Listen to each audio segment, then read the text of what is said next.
새벽 3시 17분. 침대 옆 빨간 전화기가 울렸습니다. 박동무. 즉시 출동하시오. 네. 알겠습니다. 손이 떨렸어요. 이 전화기가 울리면 15분 안에 봉화진료소에 도착해야 합니다. 아내가 잠결에 물었어요. 또 가는 거예요? 응. 금방 올게. 조심해요. 조심하라는 말. 그 말 속에 얼마나 많은 두려움이 담겨 있는지 우린 서로 알고 있었죠. 저는 15년 동안 북한 최고 권력자들의 심장을 들여다봤습니다. 김정은의 전담 주치의였죠. 평양 의료계에서 최고 엘리트, 특별 배급의 외제 승용차까지 받았습니다. 하지만 그날 심전도 검사를 마치고 나왔을 때 김여정 동지가 저를 불렀습니다. 박동무, 이 결과 문제가 있나? 네. 부정맥 소견이 보이고 심근경색 위험이. 동무, 그분의 목소리가 낮아졌어요. 다시 확인해 보시오. 최고존엄께서는 완벽하시다. 그 순간 저는 알았습니다. 이건 의학의 문제가 아니라는 것을요. 그날 밤 집에 돌아와 아내에게 조심스럽게 말했습니다. 여보, 나 환자를 살려야 하는데 환자의 병을 숨기라는 지시를 받았어. 아내는 한참을 말이 없었어요.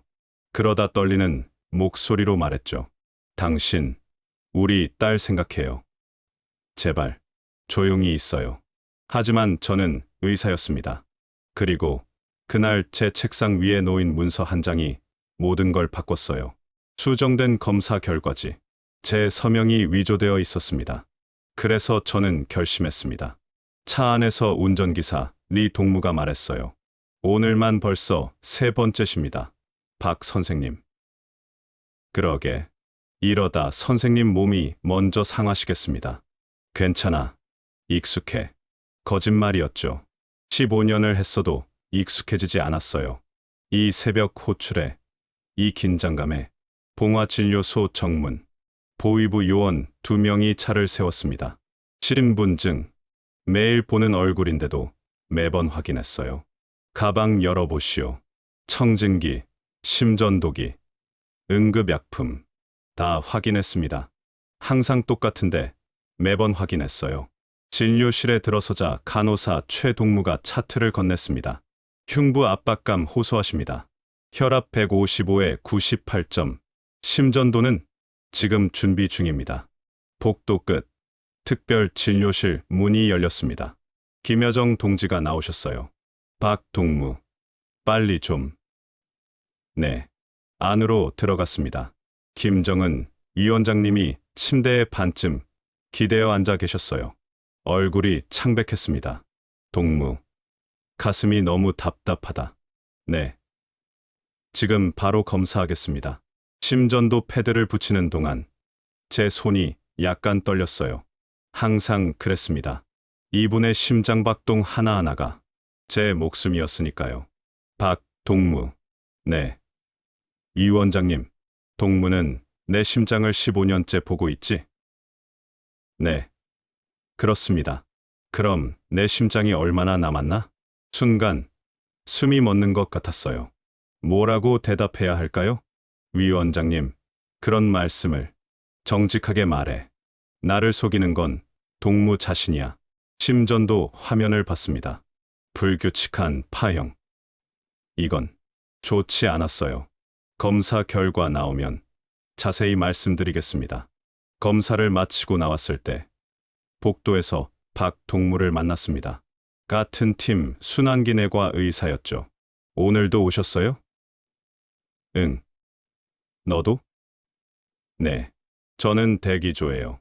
박동무가 주위를 살피더니 작은 목소리로 물었어요. 선생님, 요즘 상태 어떠세요? 말 조심해. 아니, 제 말은 선생님 건강 말입니다. 알고 있었어요.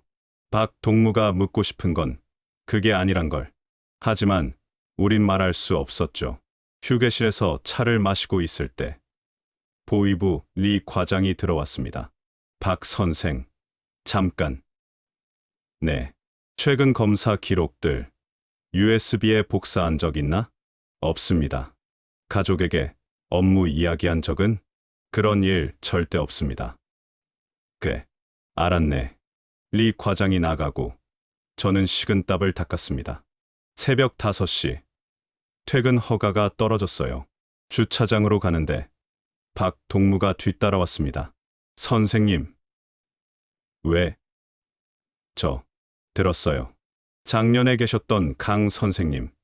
가족이랑 함께 함경도로 발령났다고요. 그래. 나도 들었어. 그런데 선생님. 박 동무의 목소리가 떨렸어요. 강 선생님 부인, 친구가 우리 와이프 동창이거든요. 연락이 안 된대요. 전화도, 편지도. 선생님, 발령이 맞을까요? 정말로? 대답할 수 없었어요. 대답하면 안 됐죠. 박 동무. 집에 가서 쉬게. 내일도 대기 조지? 네. 그럼 내일 봐. 차에 올라탔습니다. 백미러로 박 동무가 보였어요. 주차장 한가운데 서서 하늘을 보고 있었습니다. 집에 도착했을 때 딸 은영이가 일어나 있었어요. 아빠, 또 나가셨어요? 응. 은영이는 왜 안 자? 시험 공부요. 다음 주에 해부학 시험이에요. 딸의 교과서를 봤습니다. 인민복원의 일꾼이 되자라는 제목이 보였어요. 은영아. 네. 공부. 열심히 해라. 네. 아빠. 침대에 누웠지만 잠이 오지 않았습니다. 특권. 모두가 부러워하는 이 자리. 하지만 저는 알고 있었어요. 이게 특권이 아니라 감옥이라는 걸. 그리고 이 감옥의 문은 저 스스로는 절대 열 수 없다는 것도요. 다음 날 오전, 정기 회의가 있었습니다. 봉화진료소 3층 회의실. 의료진 12명이 모였어요. 소장님이 들어오시자 모두 일어섰습니다. 동무들, 앉으시오. 소장님이 붉은 색 파일을 꺼냈습니다. 표지에 1호 대상이라고 쓰여 있었어요. 박 동무. 어제 야간 검진 보고서. 네. 심전도상 불규칙 소견이 관찰되었고. 잠깐. 소장님이 손을 들었어요. 다른 동무들은 나가보시오. 박 동무만 남아 회의실에 저 혼자 남았습니다. 박 동무. 15년이지? 네. 소장님. 그동안 단 한 번도 문제 없었어. 그게 얼마나 대단한 건지 아나? 감사합니다. 박 동무 아버지. 625대 군의관으로 복무하셨지? 네. 당의 의료사업에 헌신하셨습니다. 처남은 만경대혁명학원 출신이고. 네. 왜 갑자기 가족 얘기를 하시는 걸까요? 딸 은영이 평양의학대학 3학년. 성적 우수하다며? 심장이 빨리 뛰기 시작했어요. 소장님.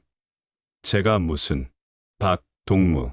소장님이 붉은 파일을 밀었습니다. 이 파일은 절대 밖으로 나갈 수 없네. 복사도 안 되고 사진도 안 돼. 동무 머릿속에만 있어야 해. 그건 당연한 일 아닙니까? 당연하지. 근데 가끔 당연한 걸 잊는 사람들이 있더군. 소장님이 일어서며 제 어깨에 손을 올렸어요. 동무 가족. 참 좋지 않나. 지키고 싶을 거야. 네. 그럼 됐네. 가보게. 집에 돌아왔을 때 아내가 저녁을 차리고 있었어요. 일찍 왔네요? 응. 무슨 일 있어요? 안색이 안 좋은데. 아니야. 피곤해서 그래. 거짓말이었죠. 하지만 말할 수 없었어요. 저녁, 식탁. 은영이가 신이 나서 말했습니다. 아빠. 오늘 해부학 교수님이 칭찬하셨어요. 심장 구조 설명 제일 잘한다고요. 그래? 우리 딸 자랑스럽네. 저도 아빠처럼 유능한 의사가 될 거예요. 아내가 웃으며 말했어요. 은영이 목표가 뭔지 아세요? 공화진료소 들어가는 거래요. 순간 숨이 막혔습니다. 은영아. 네.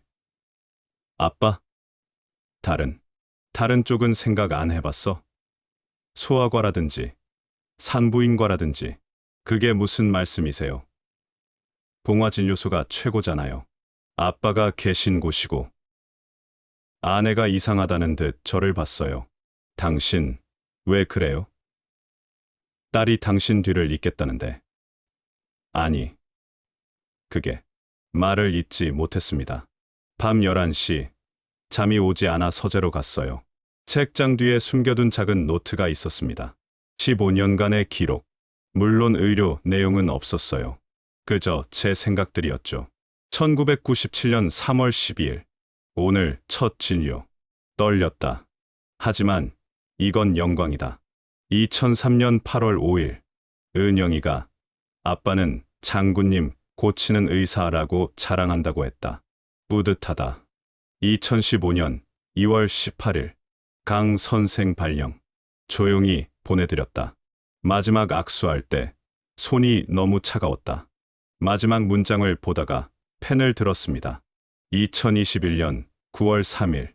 소장님이 가족 얘기를 꺼냈다. 위협일까? 당부일까? 잘 모르겠다. 하지만 한 가지는 확실하다. 나는 이제 그 뒤를 쓸 수 없었어요. 다음 날 아침, 출근길에 박동무를 만났습니다. 선생님, 어제 회의 후에 무슨 일 있었어요? 아니, 별일 없었어. 그럼 다행이네요. 저 며칠 밤을 못 잤어요.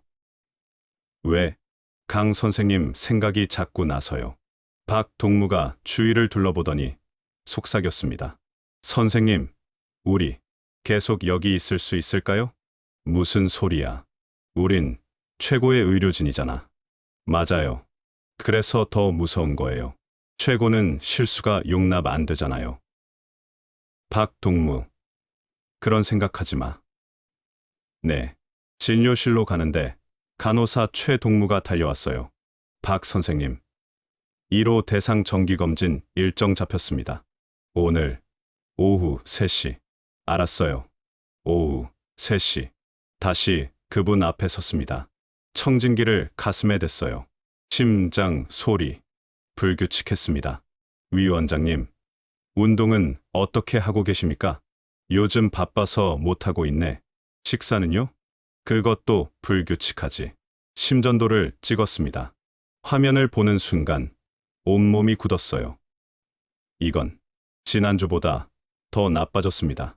어떤가? 박동무? 정밀 검사가 필요할 것 같습니다. 심각한가? 대답하기 전에 문이 열렸어요. 김여정 동지가 들어오셨습니다. 오빠, 검진 끝났어요? 아직. 박동무가 정밀 검사가 필요하다는데 김여정 동지가 저를 봤어요. 그 눈빛 차가웠습니다. 박동무, 잠깐 밖에서 얘기 좀 하죠. 복도에 나왔습니다. 김여정 동지가 팔짱을 끼고 저를 봤어요. 박동무, 정밀 검사요? 네. 심전도상 이상 소견이. 구체적으로 말해봐요. 부정맥이 지속되고 있고 ST 분절 변화가 관찰됩니다. 심근경색 위험이. 박동무, 목소리가 낮아졌어요. 작년 검진 때는 정상이었죠? 네. 하지만 1년 사이에 그럼 갑자기 나빠졌다는 겁니까? 심혈관 질환은 급격히 진행될 수 있습니다. 혹시 박동무 검사 방법에 문제가 있는 건 아니고요? 심장이 쿵 내려앉았어요. 저는 15년간 같은 방법으로 15년 전 기술이 지금도 통한다는 보장 있나요? 아닙니다. 저는 매년 최신 의료 기술을. 그래요. 김여정 동지가 한 걸음 가까이 왔습니다. 박동무, 내 오빠는 완벽합니다. 알겠어요? 네. 하지만 의학적으로, 의학은 과학이죠. 과학은 사실을 다룹니다. 그리고 사실은 이겁니다. 내 오빠는 건강하십니다. 검사 결과를 다시 확인해 보세요. 장비 오류일 수 있으니까요. 장비는 매월 점검을. 박동무, 그분이 제 눈을 똑바로 봤어요. 동무, 딸이 의대생이죠. 은영이 온몸이 얼어붙었습니다. 네, 좋은 대학이에요. 앞날이 창창하겠어요. 감사합니다. 그럼 다시 확인해 보시죠. 천천히, 정확하게 진료실로 돌아왔습니다. 손이 떨렸어요. 심전도기를 다시 봤습니다. 화면에 찍힌 그래프, 분명했어요. 이건 위험 신호였습니다. 하지만 문이 열리고 간호사 최동무가 들어왔어요. 선생님, 결과 보고서 작성하셨어요? 아직. 빨리 올리셔야 해요. 위에서 대기 중이십니다. 알았어. 컴퓨터 앞에 앉았습니다. 보고서 양식이 떴어요. 검진 결과 정상 주의 필요, 즉시 치료 필요. 커서가 깜박였습니다. 15분이 지났어요. 30분이 지났습니다. 전화벨이 울렸어요. 박동무. 소장이요. 보고서는 지금 작성 중입니다. 서두르시오. 전화를 끊고 다시 화면을 봤습니다. 의사로서 해야 할 일. 환자에게 진실을 말하는 것. 하지만 이 환자는 보통 환자가 아니었습니다. 손이 마우스로 갔어요. 클릭. 검진 결과 정상. 소견 심박수 및 심전도 정상 범위. 특이사항 없음. 저장 버튼을 누르려는데 손가락이 움직이지 않았어요. 이건 아니었습니다. 지우고 다시 썼습니다. 검진 결과 주의 필요. 소견 경미한 부정맥 관찰됨. 정기 모니터링 권장. 하지만 이것도 거짓말이었어요. 경미한이 아니었으니까요. 다시 지웠습니다. 세 번째 시도. 검진 결과 즉시 치료 필요. 소견 심근경색 위험. 즉각적인 정밀검사 및 치료 필요. 이게 진실이었습니다. 전화벨이 다시 울렸어요. 박동무. 아직도? 죄송합니다. 지금 바로. 전화를 끊었습니다. 화면을 봤어요. 3개의 보고서가 열려 있었습니다. 30년 의사 생활. 처음이었어요. 진단을 망설인 건. 문이 벌컥 열렸습니다. 소장님이었어요. 박동무. 뭐 하는 건가? 소장님. 저는 소장님이 화면을 봤습니다. 3개의 보고서를. 동무. 나 좀 따라오게. 소장실로 갔어요. 문이 닫히자 소장님이 의자에 앉으며 한숨을 쉬었습니다. 박동무.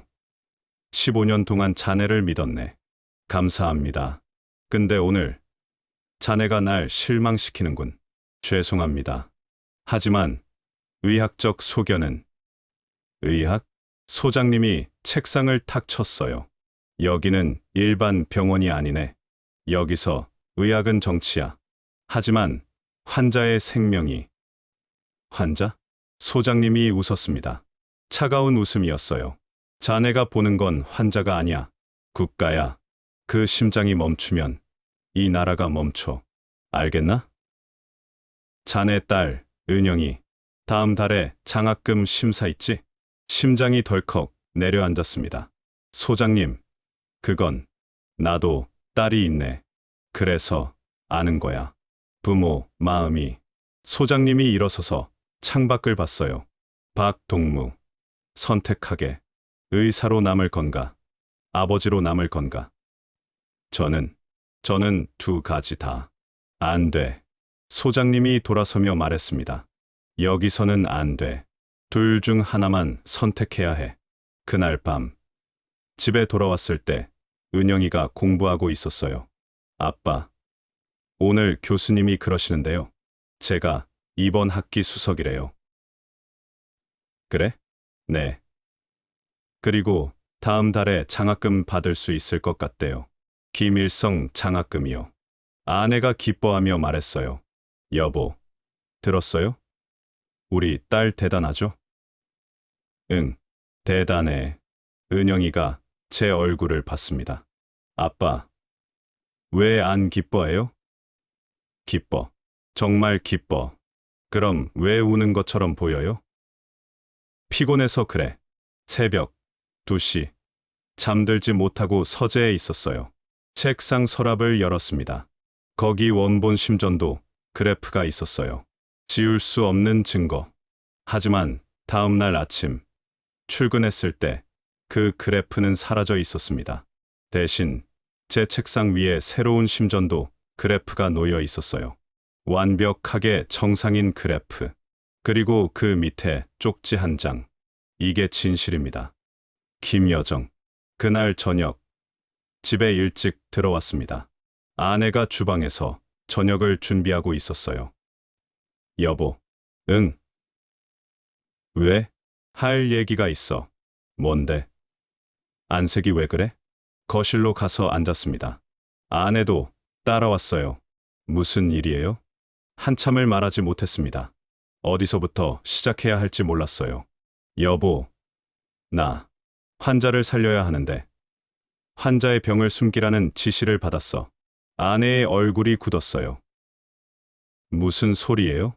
정확한 진단을 내렸는데 그 진단을 바꾸라고 해. 누가요? 말 못해. 환자가 누구예요? 그것도 말 못해.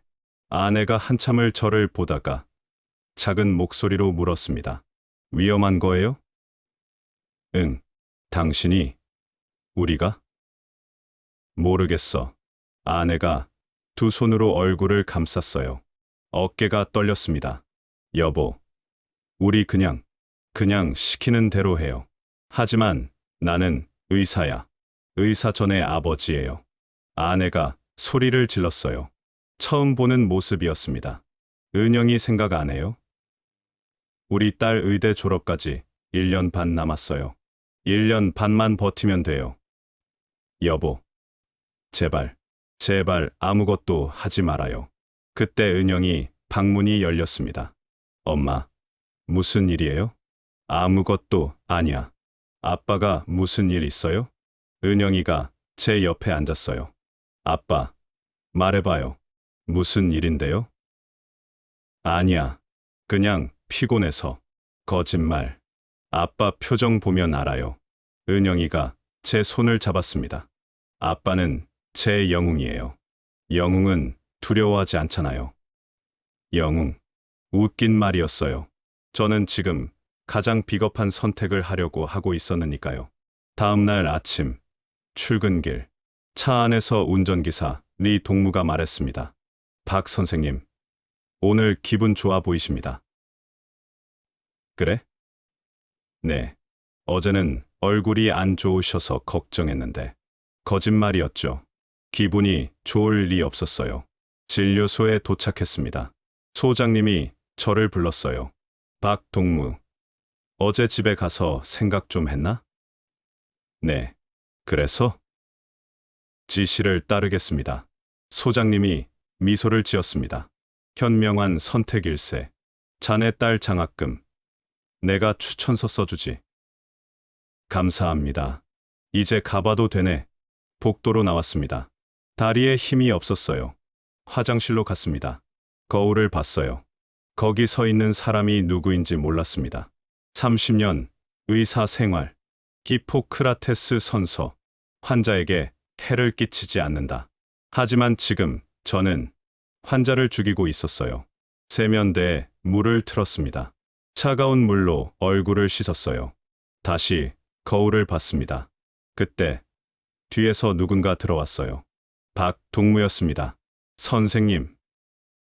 어제 퇴근하시면서 표정이 이상하셨어요. 무슨 일 있었어요? 없어. 선생님. 저한테는 말씀하셔도 돼요. 저는 박 동무. 제가 그를 돌아봤습니다. 아무 말 하지 마. 나한테도, 너한테도. 네. 그냥 시키는 대로만 해. 그게 살 길이야. 박 동무의 얼굴이 창백해졌어요. 선생님. 그럼 정말.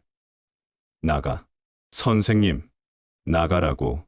박 동무가 황급히 나갔습니다. 혼자 남았어요. 다시 거울을 봤습니다. 이게 사는 거야? 대답은 없었습니다. 오후. 다시 보고서를 작성했어요. 이번엔 망설이지 않았습니다. 검진 결과 정상. 타이핑하는 손이 떨리지 않았어요. 이미 죽어 있었으니까요. 저장. 제출. 끝났습니다. 그날 밤. 집에 돌아와서 은영이에게 말했어요. 은영아, 장학금 확정됐대. 정말요? 아빠. 은영이가 뛰어와 안겼습니다. 감사해요. 아빠. 아빠가 추천해 주셨죠? 응. 역시 우리 아빠. 최고예요. 아내가 눈물을 닦으며 웃었어요. 잘 됐네요. 정말 잘 됐어. 저녁, 식탁, 가족이 웃었습니다. 저만 웃지 못했어요. 밤, 잠들기 전에 아내가 물었습니다. 여보, 괜찮은 거죠? 응, 다행이에요. 당신이 현명한 선택을 해서. 현명한 선택. 네, 가족이 먼저잖아요. 불을 껐습니다. 어둠 속에서 눈을 떴어요. 천장이 보였습니다. 아무것도 보이지 않았어요. 나는 지금 죽어가는 사람을 보고도 침묵하고 있다. 나는 지금 의사가 아니다. 그럼 나는 뭐지?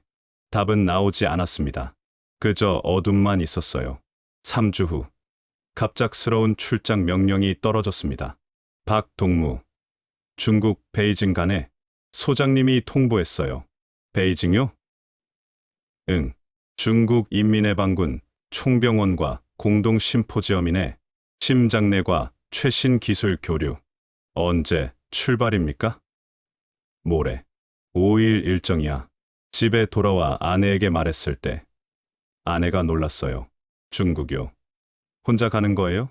아니. 대표단 5명이 함께 가. 보위부는요? 당연히 따라오지.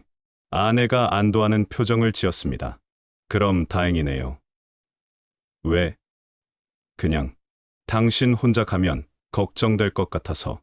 무슨 의미인지 알았어요. 혼자 가면 탈출할까봐 걱정했던 거죠. 은영이가 물었습니다. 아빠, 중국 가서 뭐 사올 거예요? 뭐 사올까? 화장품이요. 친구들이 중국 화장품 좋다던데. 알았어. 사올게.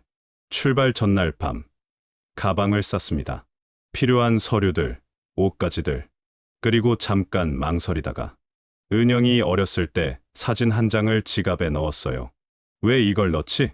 스스로에게 물었지만 답하지 않았습니다. 베이징, 서우두, 공항. 처음 밟는 외국 땅이었어요.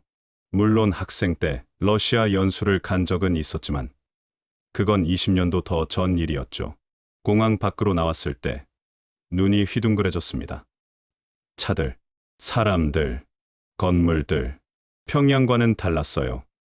뭔가 숨이 쉬어지는 느낌이었습니다. 박동무, 정신 차리시오. 보위부 리 과장이 제 팔을 잡았어요.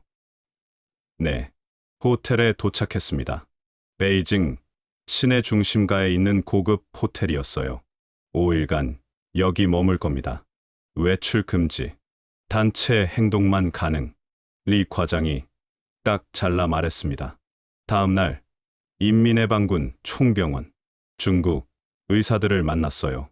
그중 한 명이 저를 알아봤습니다. 박 선생님, 김일성종합대학 출신이시죠? 네, 맞습니다. 저는 20년 전에 평양에서 교환 연수를 했었어요. 왕리밍입니다. 악수를 했습니다. 그의 손은 따뜻했어요. 심포지엄이 시작됐습니다. 최신 심장 수술 기법, 약물 치료, 진단 장비. 듣고 또 들었어요. 15년 동안 제가 사용했던 기술이 얼마나 뒤떨어져 있었는지 깨달았습니다. 쉬는 시간, 왕 선생이 다가왔어요. 박 선생, 커피 한 잔 하시죠. 네. 복도 카페로 갔습니다. 보위부 요원이 5미터 뒤에서 따라왔어요. 불편하시겠어요? 왕 선생이 웃으며 말했습니다. 네. 우리 병원도 예전엔 그랬어요. 하지만 지금은 많이 나아졌죠. 커피를 마셨습니다. 15년 만에 마시는 제대로 된 커피였어요. 박 선생, 혹시 해외 의학 저널 보세요? 아니요. 접근이 어렵습니다. 아, 그렇군요. 왕 선생이 가방에서 USB를 꺼냈어요. 이거 최근 5년간 심장내과 주요 논문들입니다. 들을까요? 순간 가슴이 뛰었어요. 저는 그게 뒤에서 리 과장의 시선이 느껴졌습니다. 아니요. 괜찮습니다. 왕 선생이 아쉬운 듯 고개를 끄덕였어요. 그럼 나중에 이메일로. 이메일도 어렵습니다. 알겠습니다. 그날 저녁 공식 만찬이 있었습니다. 베이징 시내 고급 중식당. 원탁에 앉아 식사를 했어요. 중국 의사들이 자유롭게 얘기했습니다. 저는 이번에 미국에서 돌아왔어요. 유럽 학회는 어땠어요? 한국 의사들이랑 공동 연구하는데. 한국. 그 단어에 귀가 번쩍 뜨였어요. 한국 의료 기술이 정말 뛰어나더라고요. 서울대병원 심장센터. 세계적이죠. 저는 숟가락을 들고 있다가 멈췄습니다. 한국. 남한. 대한민국. 적국. 하지만 그들 입에서 나오는 건 적이 아니었어요. 동료 의사들이었습니다. 만찬이 끝나고 화장실에 갔어요. 세면대에서 손을 씻는데 옆에 왕 선생이 왔습니다. 박 선생. 네. 주위를 둘러보더니 작은 목소리로 말했어요. 혹시 도움이 필요하시면 언제든지 연락하세요. 무슨 말씀이신지. 우리는 의사잖아요. 국경 없는 의사들. 그가 명함을 건넸습니다. 받아들였어요. 손이 떨렸습니다. 박 선생. 환자를 살리는 게 우리 일 아닙니까? 네. 그럼 그게 답 아닐까요? 화장실 문이 열렸어요. 리 과장이 들어왔습니다. 박 동무. 슬슬 가시죠. 네. 명함을 주머니에 넣으려는데 리 과장이 손을 내밀었어요. 그게 뭡니까? 명함입니다. 줘 보시오. 건넬 수밖에 없었어요. 리 과장이 명함을 보더니 찢어버렸습니다. 박 동무. 조심하시오. 여기는 외국이요. 호텔 방으로 돌아왔습니다. 침대에 누워 천장을 봤어요. 국경 없는 의사들. 환자를 살리는 게 우리 일. 왕 선생의 말이 귓가에 맴돌았습니다. 그리고 생각했어요. 나는 환자를 살리고 있나? 아니면 죽이고 있나? 마지막 날 공항으로 가는 차 안. 베이징 시내가 지나갔어요. 자유롭게 걷는 사람들, 웃는 얼굴들. 그때 큰 전광판이 보였습니다. 뉴스 화면이었어요. 한국 의료진이 아프리카에서 봉사하는 내용이었습니다. 자막이 보였어요. 대한민국 의료진, 생명을 살리다. 가슴이 뜨거워졌습니다. 저 사람들도 의사구나. 나처럼. 하지만 나는 뭐하고 있지? 평양으로 돌아가는 비행기. 창밖을 봤어요. 중국 땅이 멀어지고 있었습니다.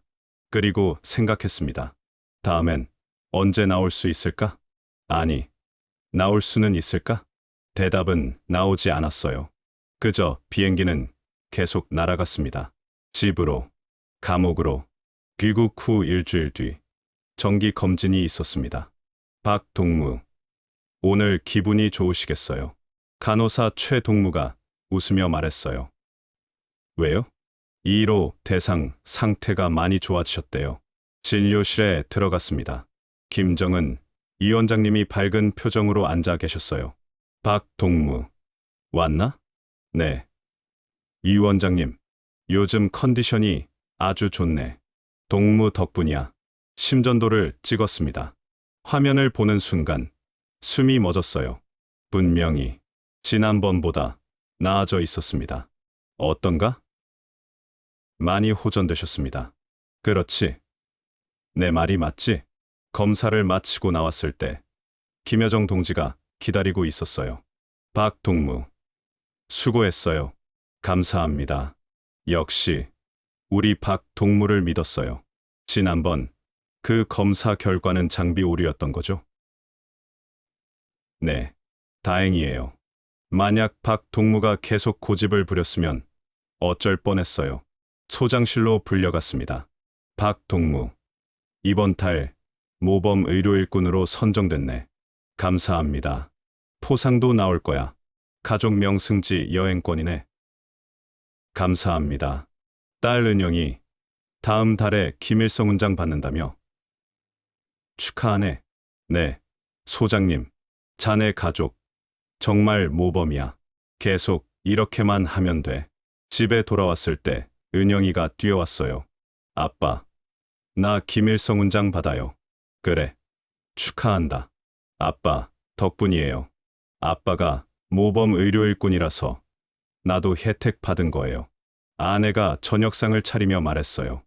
여보, 우리 가족 정말 잘 되고 있죠? 응.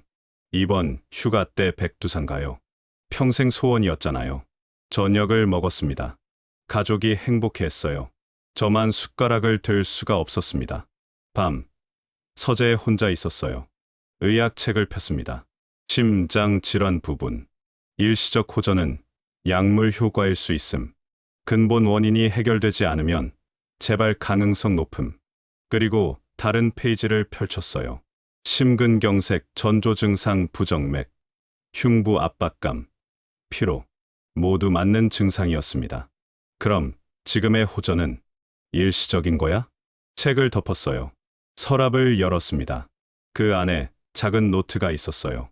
15년간의 기록. 마지막 페이지를 펼쳤습니다. 2021년 10월 15일. 베이징에서 돌아왔다. 중국. 의사 왕리밍이 말했다. 환자를 살리는 게 우리 일.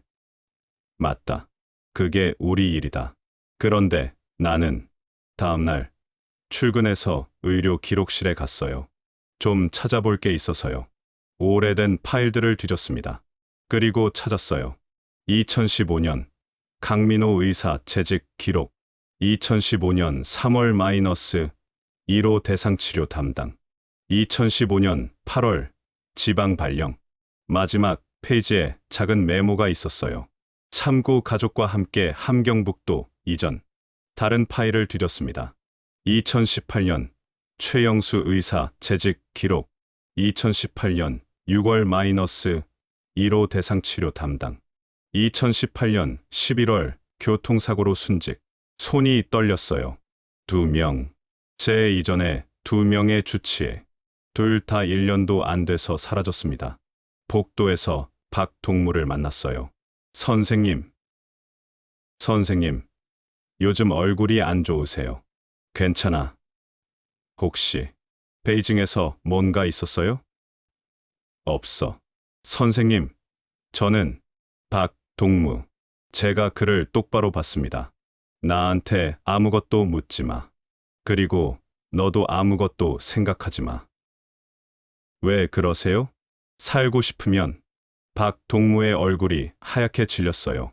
그날 밤 또 새벽 호출이 있었습니다. 박동무. 즉시 출동. 도착했을 때 김정은 위원장님이 침대에 누워 계셨어요. 가슴이 또 답답하네. 심전도를 찍었습니다. 화면을 보는 순간 온몸이 얼어붙었어요. 다시 나빠졌습니다. 전보다 더. 어떤가? 박동무. 일시적인 피로일 겁니다. 거짓말이 쉬워졌어요. 연습한 것처럼. 그래? 그럼 다행이군.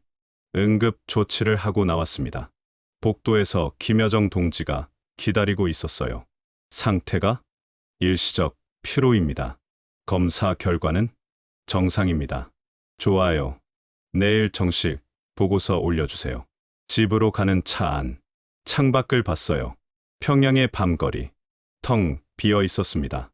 나는 지금 한 사람의 죽음을 지켜보고 있다. 그리고 아무것도 하지 않고 있다. 이게 의사인가? 차가 집 앞에 멈췄어요. 하지만 내리지 못했습니다. 집에 들어가면 웃어야 해. 아무 일 없는 척해야 해. 할 수 있을까? 결국 차에서 내렸습니다. 현관문을 열었어요. 불이 켜져 있었습니다. 은영이가 소파에서 공부하고 있었어요. 아빠, 또 나가셨어요? 응. 힘드시죠? 앉으세요. 제가 물 갖다 드릴게요.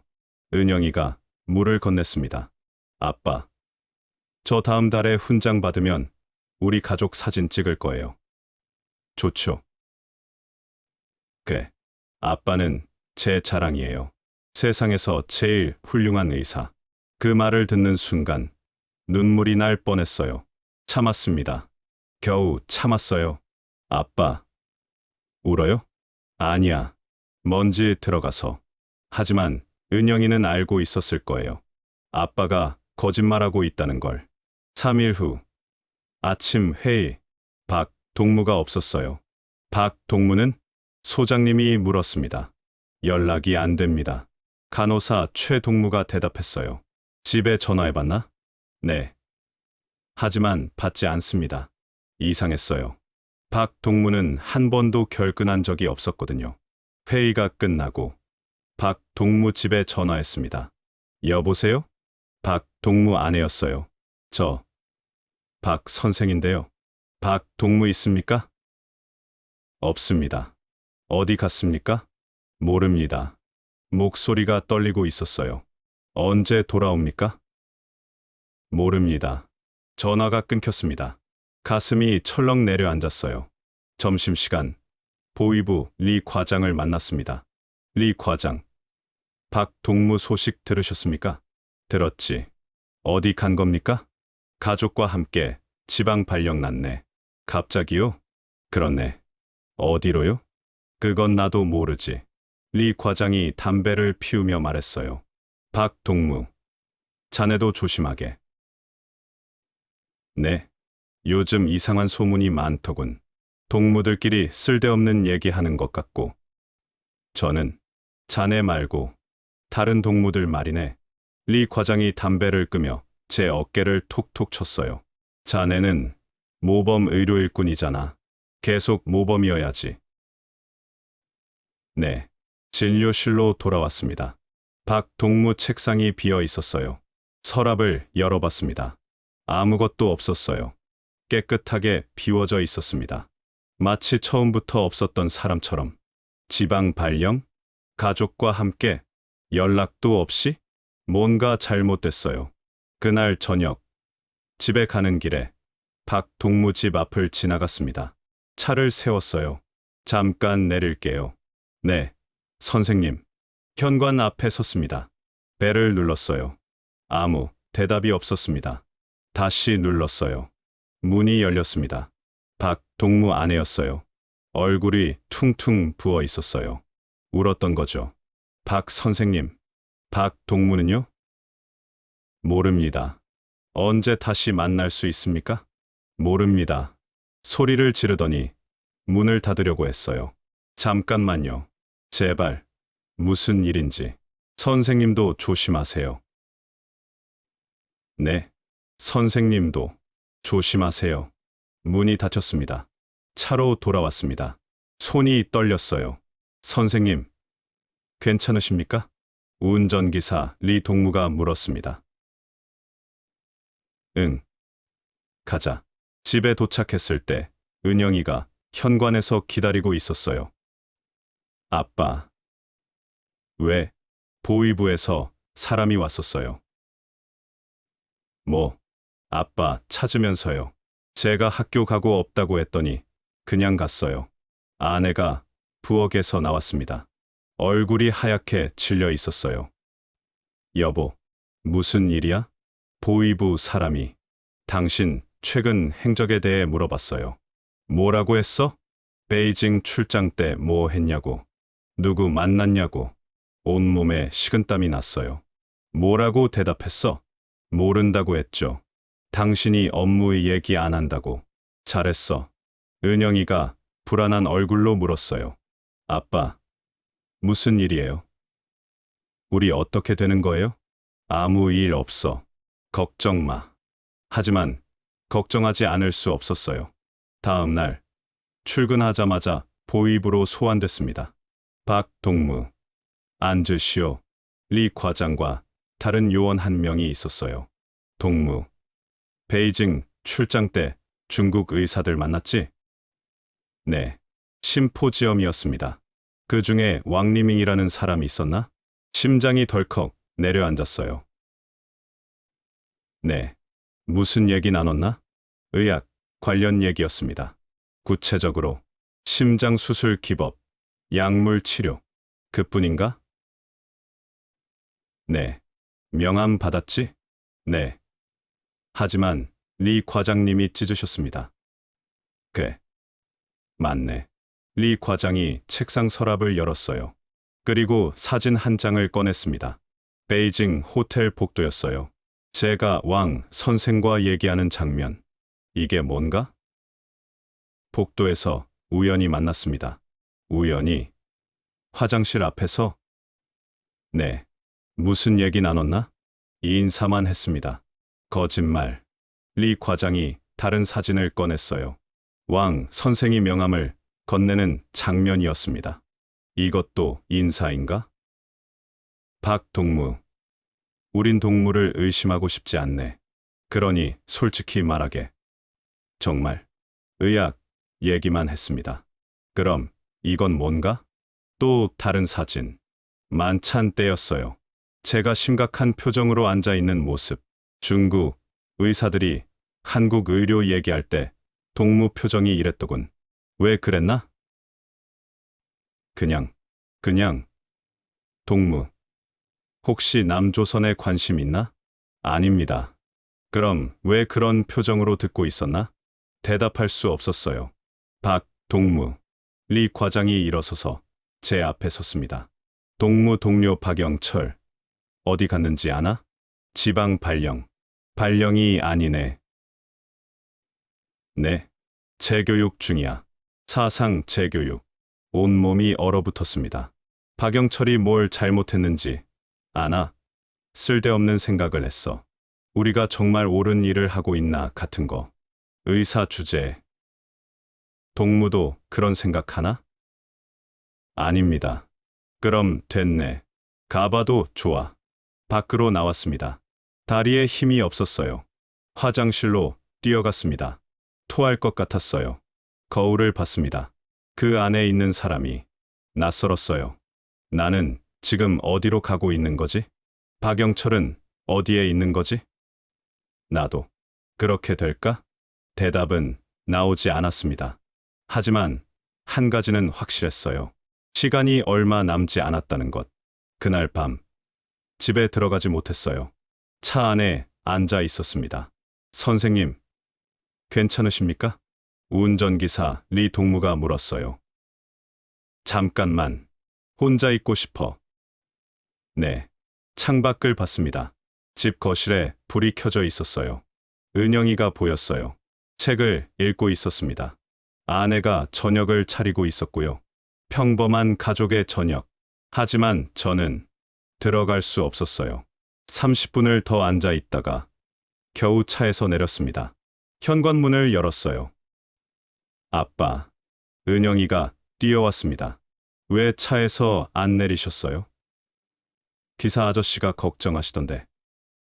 아, 생각 좀 하고 있었어. 무슨 생각? 그냥 저녁 식탁에 앉았습니다. 아무도 말이 없었어요. 아내가 밥을 퍼주며 제 얼굴을 봤어요. 걱정하는 눈빛이었습니다. 여보, 밥 먹어요. 응. 숟가락을 들었지만 목으로 넘어가지 않았어요. 은영이가 물었습니다. 아빠, 오늘 보위부 갔다 왔어요? 응. 무슨 일이었어요? 별일 아니야. 거짓말. 아빠 표정 보면 알아요. 은영이가 숟가락을 내려놓았어요. 아빠, 우리 어떻게 되는 거예요? 은영아, 아무 일 없어. 거짓말이에요. 며칠 전부터 아빠 이상해요. 집에 오면 맨날 서재에만 있고 밥도 안 드시고. 아내가 말렸어요. 은영아, 아빠 힘드시니까. 엄마도요. 엄마도 며칠 동안 울었잖아요. 제가 다 봤어요. 은영이가 눈물을 닦았어요. 아빠, 우리 가족 어떻게 되는 거예요? 제발 말해줘요. 대답할 수 없었습니다. 뭐라고 말해야 할까요? 우린 위험해. 아빠가 잘못했어. 환자를 살리려고 했거든. 그렇게 말할 수 있을까요? 은영아. 그때 빨간 전화기가 울렸습니다. 새벽 호출용 전화기. 하지만 지금은 밤 9시였어요. 받으세요. 아내가 떨리는 목소리로 말했습니다. 수화기를 들었어요. 박동무. 즉시 출동하시오. 지금입니까? 위급 상황이요. 10분 내로. 전화가 끊겼습니다. 아빠, 미안해. 나가봐야 해. 서둘러 옷을 입었어요. 현관에서 구두를 신는데 은영이가 뒤에서 안았습니다. 아빠, 가지 마요. 은영아, 놔. 늦으면 안 돼. 싫어요. 아빠, 이상해요. 뭔가 잘못될 것 같아요. 아무 일 없어. 거짓말. 아빠 손 떨리고 있잖아요. 손을 봤어요. 정말 떨리고 있었습니다. 은영아, 놔줘. 제발. 싫어요. 은영이가 울기 시작했어요. 아빠, 여기 있어요. 가지 마요. 아내가 은영이를 떼어냈습니다. 은영아, 놔드려. 아빠, 일하셔야지. 엄마. 문을 나섰습니다. 뒤에서 은영이 우는 소리가 들렸어요. 차에 올랐습니다. 빨리 가주세요. 봉화진료소에 도착했습니다. 이상했어요. 불이 거의 다 꺼져 있었습니다. 들어가자마자 소장님이 기다리고 있었어요. 박동무. 네. 1호 대상 상태가 급격히 악화되었네. 얼마나? 심근경색 위험이 매우 높아 온몸이 굳었어요. 지금 어디 계십니까? 특별 진료실이야. 가보게. 복도를 걸어갔습니다. 각 걸음이 무거웠어요. 문을 열었습니다. 김정은 위원장님이 침대에 반쯤 누워 계셨어요. 얼굴이 창백했습니다. 숨이 가빠 보였어요. 박동무. 왔나? 네. 위원장님, 심전도를 연결했습니다. 화면을 보는 순간 숨이 멎었어요. 이건 정말 위험했습니다. 어떤가? 즉시 정밀 검사가 필요합니다. 치료할 수 있나? 최선을 다하겠습니다. 거짓말이었어요. 지금 필요한 건 제대로 된 치료였습니다. 수술, 약물, 집중 관리. 하지만 그러려면 진실을 말해야 했어요. 지난 몇 달간 숨겨왔던 진실을. 박동무. 네, 솔직히 말해. 내가 얼마나 남았나? 방 안이 조용해졌습니다. 김여정 동지가 문 밖에서 들어왔어요. 오빠, 무슨 소리예요? 동생아, 나가 있어. 하지만 나가라고. 김여정 동지가 나갔습니다. 둘만 남았어요. 박동무. 15년 동안 나를 봤지? 네. 그럼 알겠지. 내 심장이 어떤지. 솔직히 말해. 의사로서 입이 떨어지지 않았어요. 30년 의사 생활에서 가장 어려운 순간이었습니다. 위원장님, 말해. 위험합니다. 지금 당장 제대로 치료하지 않으면 죽는다는 거지? 그렇지? 네. 긴 침묵이 흘렀어요. 언제부터 알았나? 석 달 전입니다. 왜 말 안 했나? 말할 수 없었습니다. 누가 못하게 했나? 대답할 수 없었어요. 알겠네. 내 동생이겠지. 김정은 이 원장님이 웃었습니다. 쓸쓸한 웃음이었어요. 박동무. 이게 권력이야. 죽어가는데도 진실을 들을 수 없는 거. 미안하네. 자네를 그런 선택을 하게 만들어서. 아닙니다. 자네 딸 은영이지. 의대생? 네. 예쁘겠네. 아버지 닮아서. 감사합니다. 김정은 위원장님이 제 손을 잡았어요. 박동무. 하나만 물어보자. 네. 나를 살릴 수 있나? 최선을 다하겠습니다. 거짓말 말고. 진짜로. 말 안 해도 알겠네. 위원장님이 눈을 감았습니다. 피곤하네. 나가보게. 밖으로 나왔습니다. 복도에 김여정 동지와 소장님이 있었어요. 상태가 어떻습니까? 위중합니다. 구체적으로요. 즉시 수술이 필요합니다. 하지만 우리 시설로는. 그럼요? 해외 의료진의 도움이 필요합니다. 안 됩니다. 김여정 동지가 단호하게 말했어요. 절대 외부에 알려질 수 없습니다. 하지만 환자의 생명이 박동무, 김여정 동지가 제 앞에 섰습니다. 내 오빠의 건강은 국가 기밀입니다. 알겠어요? 네. 그럼 동무가 치료하세요. 15년간 해왔잖아요. 하지만 할 수 있습니다. 반드시 해내세요. 그날 밤 새벽 3시에 집에 돌아왔습니다. 거실에 불이 켜져 있었어요. 은영이가 소파에 앉아 기다리고 있었습니다. 아빠, 왜 앉아? 못 잤어요. 은영이가 일어나서 제 앞에 섰어요. 눈이 퉁퉁 부어 있었습니다. 아빠, 우리 어떻게 되는 거예요? 은영아, 엄마한테 들었어요. 보위부가 아빠 조사하고 있다고. 박영철 아저씨는 어디 갔는지도 모른다고. 아빠, 우리 도망가요. 순간 숨이 멎었어요. 뭐라고? 도망가요. 엄마, 아빠, 저 셋이서 여기서 나가요. 은영아, 무슨 소리를. 저 알아요. 중국으로 가면 한국으로 갈 수 있다고. 친구 엄마가 탈북했어요. 우리도 갈 수 있어요. 은영아, 아빠, 여기 있으면 우리 다 죽어요. 맞죠? 대답할 수 없었습니다. 은영이가 제 옷을 붙잡았어요. 아빠, 저 서울 가고 싶어요. TV에서 봤어요. 거기는 자유롭대요. 아빠가 마음대로 환자 치료할 수 있대요. 가요. 아빠. 제발. 은영이가 무릎을 꿇었습니다. 제발요. 아빠. 그 순간 무너졌어요. 딸을 안았습니다. 미안해. 미안해.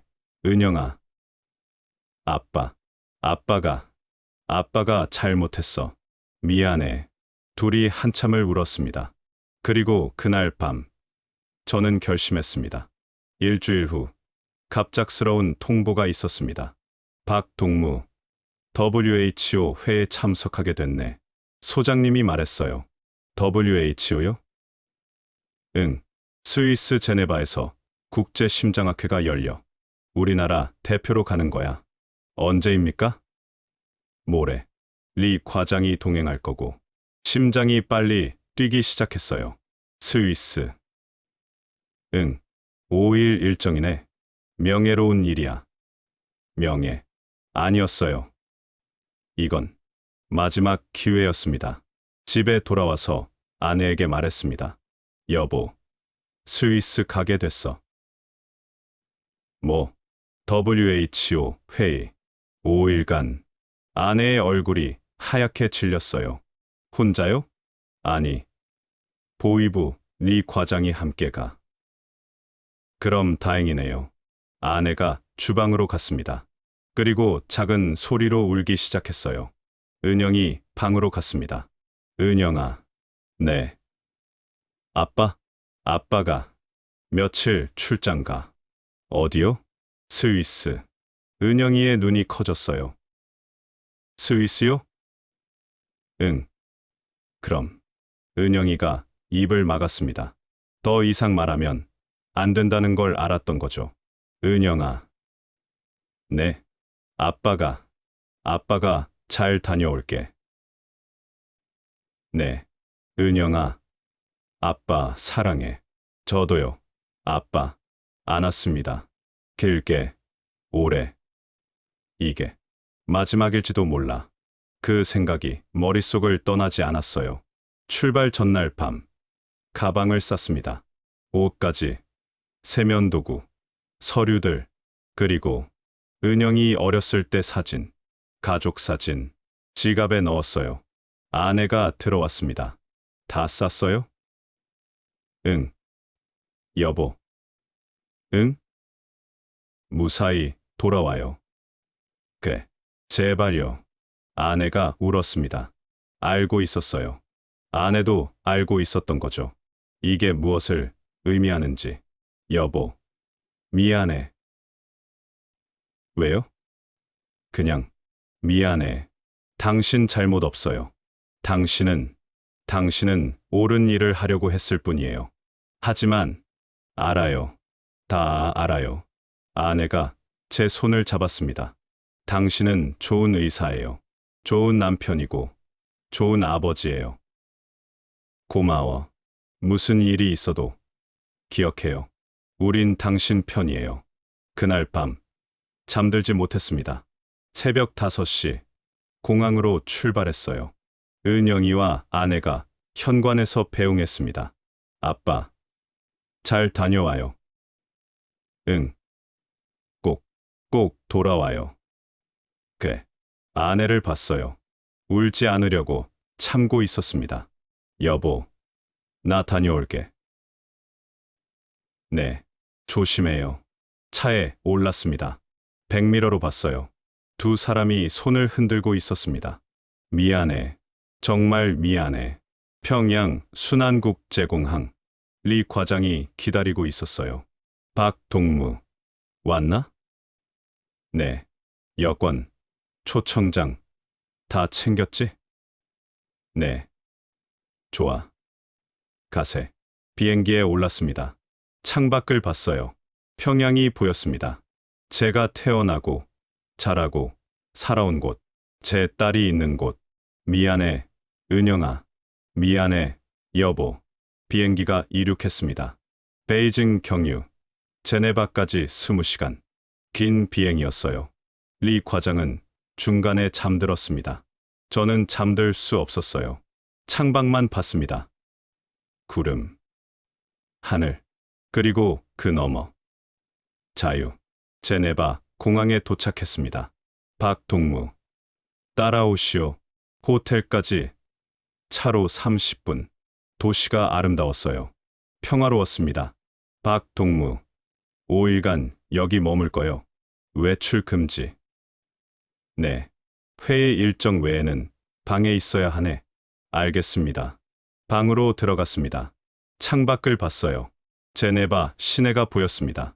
그리고 저 멀리 한국 대사관 방향. 베이징에서 미리 찾아놨어요. 지도로, 거리로. 호텔에서 3km, 걸어서 40분, 뛰면 20분. 다음 날부터 회의가 시작됐습니다. 각국 의사들이 모였어요. 발표를 들었습니다. 집중할 수 없었어요. 머릿속은 온통 하나뿐이었습니다. 언제? 어떻게? 셋째 날 저녁. 기회가 왔습니다. 박동무, 내일 오후 자유시간이네. 리 과장이 말했어요. 네. 시내 관광 일정이 잡혔어. 스위스 시계 박물관 가는 거야. 네. 물론 나도 함께 가지. 내일이 마지막 기회야. 그날 밤. 잠들 수 없었어요. 은영이 사진을 봤습니다. 미안해, 은영아. 아빠가 너무 비겁해.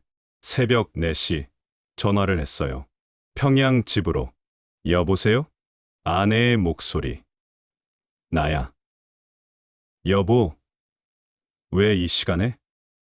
그냥 목소리 듣고 싶어서. 당신, 괜찮아요? 응, 괜찮아. 거짓말. 목소리가 떨려요. 여보. 네, 고마웠어. 정말로. 왜 그런 말을 해요? 그냥 말하고 싶었어. 여보, 은영이는 자고 있어요. 깨우지 마. 아빠가 사랑한다고 전해줘. 당신, 지금 무슨 생각하는 거예요? 아무것도 아니야. 거짓말. 아내가 울기 시작했어요. 여보, 제발 무사히 돌아와요. 응, 약속해요. 미안해. 전화를 끊었습니다. 다시 걸 수 없었어요. 다음 날 오후 관광 일정. 버스에 올랐습니다. 리 과장이 옆에 앉았어요. 박동무, 스위스 시계 유명하지? 네. 하나 사가야겠어. 박물관에 도착했습니다. 들어가서 관람을 했어요. 30분쯤 지났을 때 화장실에 갔습니다. 박동무, 빨리 다녀오게. 네. 화장실로 들어갔어요. 거울을 봤습니다. 지금이야. 지금 아니면 기회가 없어. 심장이 터질 것 같았어요. 손이 떨렸습니다. 은영아, 미안해. 여보, 미안해. 화장실 창문을 봤어요. 작았지만 빠져나갈 수 있을 것 같았습니다. 창문을 열었습니다. 밖을 봤어요. 뒷골목이었습니다. 한 발을 올렸어요. 그때 문이 열렸습니다. 동무, 리 과장이었어요. 네, 뭐 하나? 화장실입니다. 창문은 왜 열었나? 답답해서요. 리 과장이 제 눈을 똑바로 봤습니다. 박동무, 이상한 생각하지 마시오. 네, 자네 딸, 은영이 아직 젊지 않나. 온몸이 얼어붙었어요. 가세. 다들 기다리네. 박물관을 나왔습니다. 기회는 사라졌어요. 호텔로 돌아왔습니다. 방에 혼자 있었어요. 무너졌습니다. 안 돼. 이렇게 끝날 순 없어. 내일이 마지막 날이야. 내일 공항 가면 끝이야. 계획을 세웠습니다. 내일 아침 조깅을 하겠다고 하자. 호텔 주변만. 리 과장도 허락할 거야. 그리고 뛰는 거야.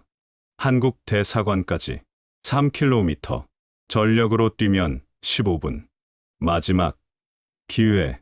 새벽 5시 일어났습니다. 운동복을 입었어요. 리 과장 방으로 갔습니다.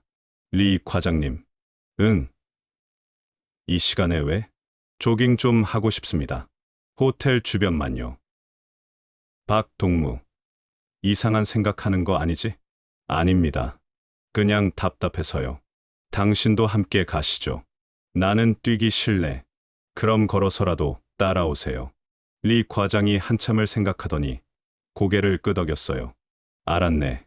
30분만. 밖으로 나왔습니다. 새벽 공기가 차가웠어요. 천천히 뛰기 시작했습니다. 리 과장이 뒤에서 걸었어요. 한 바퀴, 두 바퀴, 세 바퀴를 돌 때 리 과장이 뒤처지기 시작했어요. 박동무, 너무 빠른 거 아닌가? 조금만 더요. 속도를 냈습니다. 리 과장이 점점 멀어졌어요. 코너를 돌았습니다. 리 과장이 보이지 않았어요. 지금이야. 전력으로 뛰었습니다. 반대 방향으로. 호텔에서 멀어지는 방향으로. 뒤에서 소리가 들렸어요. 박동무. 멈추지 않았습니다. 계속 뛰었어요. 길을 건넜습니다. 골목으로 들어갔어요. 사람들이 놀라서 봤습니다. 신경 쓰지 않았어요. 1km, 2km. 숨이 찼습니다. 다리가 아팠어요. 하지만 멈출 수 없었습니다. 조금만 더. 저 앞에 건물이 보였어요. 태극기. 대한민국 대사관. 눈물이 났습니다. 마지막 100m. 뛰었어요. 전력으로. 정문 앞에 도착했습니다. 경비원이 놀라서 봤어요. 저는 북한에서 왔습니다. 한국말이 어색했어요. 억양이 달랐죠. 망명을 요청합니다. 그리고 무너졌습니다. 경비원들이 달려왔어요. 이분 안으로 모시세요. 들어갔습니다. 문이 닫혔어요. 그 순간 모든 힘이 빠졌습니다. 바닥에 주저앉았어요. 저는 김정은의 주치의였습니다. 누군가가 물을 건넸습니다. 천천히 말씀하세요. 제 이름은 박진수입니다. 15년간 김정은을 치료했습니다. 알겠습니다. 안전합니다. 여기는 대한민국이에요. 대한민국. 그 말을 듣는 순간 울음이 터졌습니다. 제 딸이 북한에 있습니다. 알겠습니다. 천천히 말씀하세요. 하지만 말할 수 없었어요. 그저 울기만 했습니다. 자유의 땅에서, 죄책감의 땅에서. 6개월 후, 서울, 국정원 조사실. 박진수 씨, 오늘이 마지막 조사입니다. 네, 김정은의 건강 상태에 대해 증언해 주시겠습니까? 책상 위에 놓인 서류들, 심전도 그래프, 의료 기록, 사진들, 제가 15년간 봐왔던 것들. 김정은의 심장은 말을 잇지 못했습니다. 창밖을 봤어요. 서울 시내가 보였습니다. 자유롭게 오가는 사람들, 웃는 얼굴들. 6개월 전만 해도 꿈꿨던 풍경. 하지만 지금은 아무 의미가 없었어요. 박진수 씨, 죄송합니다. 계속하겠습니다. 가방에서 사진 한 장을 꺼냈습니다. 은영이 사진, 제 딸입니다. 네, 지금 어디 있을까요? 그건 살아 있을까요? 조사관이 대답하지 못했습니다. 저는 의사로서 옳은 일을 했습니다. 환자를 살리려고 했어요. 네, 알고 있습니다. 하지만 아버지로서는 최악의 선택을 했습니다. 박진수 씨, 제 딸의 자유를 빼앗았어요. 제 손으로 사진을 만지작거렸습니다. 얼룩진 사진, 눈물 자국이 있었어요.